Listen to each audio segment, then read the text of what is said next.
नमस्कार, आपण पाहतात लोकसेवा लाईव्ह न्यूज। आपण बिलोली येथे पशुवैद्यकीय दवाखाना इथे आलेला आहे की हा जे पशुवैद्यकीय दवाखाना आहे ह्या ठिकाणी अनेक दिवसापासून अनेक शेतकऱ्यांचे आणि जे मेंढीपालक आहेत, मेंढीपालन करणारे त्यांचे तक्रारी आहेत। तर इथे ह्या ठिकाणी पाहतोय आपण आता 9:30 वाजलेले आहेत आणि ह्या ठिकाणी काही ग्राहक हे शेळी मेंढ्या घेऊन आलेले आहेत, पण या ठिकाणी यांना पाहण्यासाठी कोणीच नाही, डॉक्टर नाहीत। आणि काल 3 ते 4 शेळ्या मरण पावलेल्या आहेत की त्याचं कारण एवढंच आहे की वेळेवर डॉक्टर भेटलं नसल्यामुळं आणि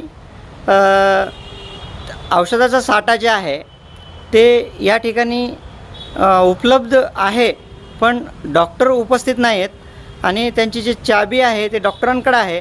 या ठिकाणी एक सेवक आणि जे मलमपट्टी करणारे आहेत हे दोघं उपस्थित राहतात, पण डॉक्टर उपस्थित नसल्यामुळं आणि ते औषध साठ्याची जे गोडाऊनची चाबी आहे ते यांच्याकडे नसल्यामुळं वेळेवर यांना औषधोपचार न झाल्यामुळे असे कितीतरी शेळ्या त्या ठिकाणी मृत्यू पावलेले आहेत। तर या ठिकाणी पाहताय तुम्ही हे दोघं आहेत, हे दोघांनी नेहमी उपस्थित असतात, पण या ठिकाणी डॉक्टर उपस्थित नसल्यामुळे ह्या दोघांनी नेहमी असतात। ह्यांची तळमळ असते की या ठिकाणी शेळ्यांना वाचवण्याची, पण ह्यांचे जे साठा आहे औषधांचा किंवा काही लस आहे ते यांच्याकडे चाव्या नसल्यामुळं हे त्यांना ते वाचू शकत नाहीत। आपण या ठिकाणी डॉक्टर नसल्याचं आपण पाहतोय की या ठिकाणी कोणीच नाही आहेत। 9:30 वाजून गेलेले आहेत। 2 दिवस झालं मी सुद्धा फोन करतोय, पण ते फोनही घेत नाहीत आणि कॉलबॅकसुद्धा नाही। पण यांना कसा संपर्क साधायचा? हे एकही अधिकारी या ठिकाणी उपस्थित नाही आहे। हे आताच नाही, नेहमीच हे उपस्थित राहत नाहीत, दिवसभर उपस्थित राहत नाहीत। माझी शेळी मेली हो, त्यामुळं अनेक शेळ्या मृत्यू पावलेल्या आहेत। माझी मरून गेली बघा। सकाळच तुम्हाला टाकलो, आवाज येऊ लागला।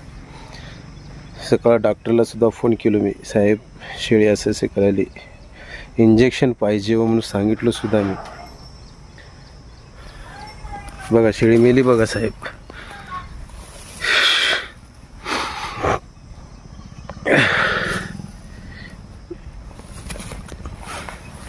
ह्याच्या दोघांच्या सेवकांची आणि मलमपट्टी करणाऱ्यांची तळमळ आहे, पण ज्या डॉक्टरांची दुरावस्था बिलोलीमध्ये झालेली आहे तर ही अवस्था खूप बिकट दिसून येते। तर यावर तात्काळ चौकशी होऊन त्यांच्यावर योग्य ती कारवाई व्हावी अशी या शेळीपालन मालकांची यांची मागणी आहे।